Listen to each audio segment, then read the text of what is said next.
एक संत अपने शिष्यों के साथ में जंगल से होकर कहीं जा रहे थे। ढलान पर से गुजरते वक्त अचानक उनमें से एक शिष्य का पैर फिसल जाता है। बेचारा शिष्य तेजी से नीचे की ओर लुढ़कने लगता है। वो तो बस खाई में गिरने ही वाला था। मौत उसको स्पष्ट नजर आ रही थी।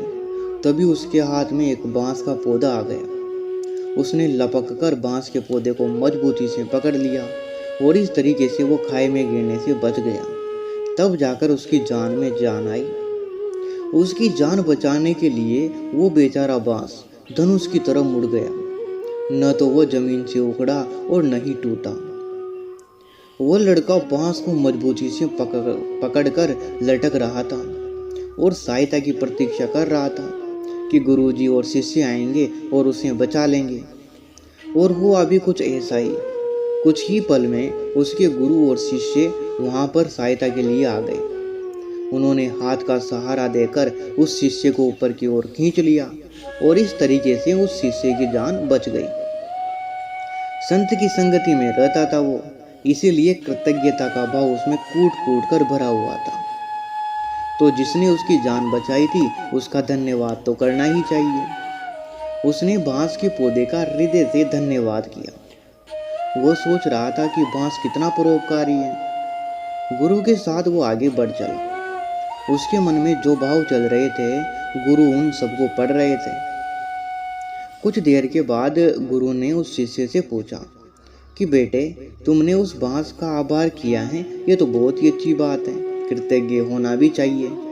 लेकिन तुम मुझे एक बात बताओ, जब तुम मुझसे लटक रहे थे तब जान बचाने वाले उस बांस ने तुमसे कुछ कहा भी था, तो तुमने उससे सुना है क्या? जान बचाने वाला बांस कुछ कह रहा था। मैं कितना मूर्ख हूँ गुरुजी कि उसकी बात सुनी ही नहीं। पर मैं सुनता कैसे? एक तो मेरे प्राण संकट में थे, दूसरा मुझे पेड़ पौधों की भाषा तो आती ही नहीं है। पर शायद गुरुदेव ने सुना है।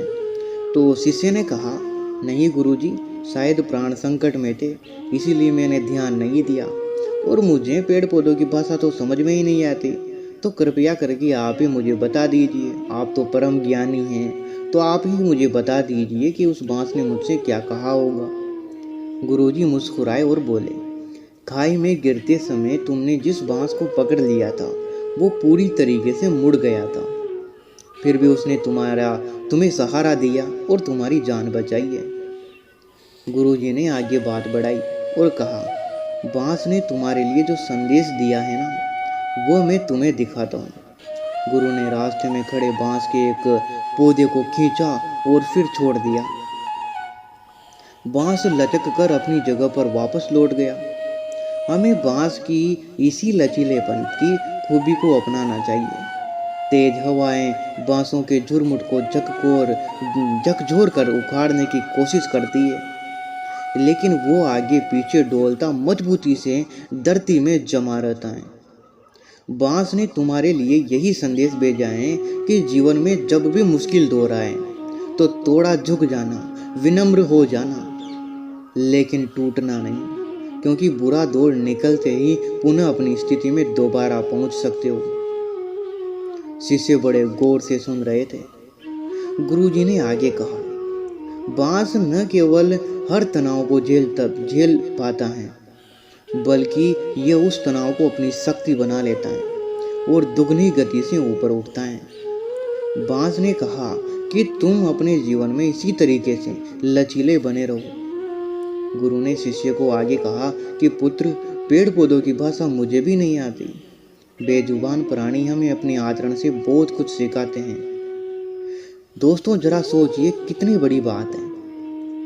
हमें सीखने के सबसे ज़्यादा अवसर उनसे मिलते हैं जो अपने प्रवचन से नहीं बल्कि अपने कर्म से हमें लाख टके की बात सिखाते हैं। हम नहीं पहचान पाते तो ये हमारी गलती है, लेकिन अगर गौर से समझें तो इस बांस ने हमें कितनी बड़ी सीख दी है कि हमारी ज़िंदगी में कितनी ही मुसीबतें आ जाए, लेकिन हमें टूटना नहीं है, बिखरना नहीं है।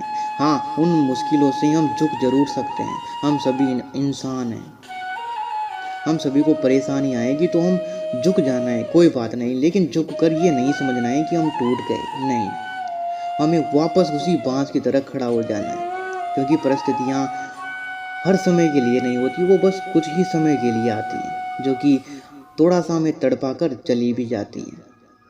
तो हमें टूटना नहीं है, बल्कि बांस की तरह लचकदार बनना है। जब हमें परेशानियों का सामना करना पड़े तो हम झुक जाएं, लेकिन टूटेंगे नहीं। तो आज का वीडियो आपको कैसा लगा कमेंट करके ज़रूर बताएं।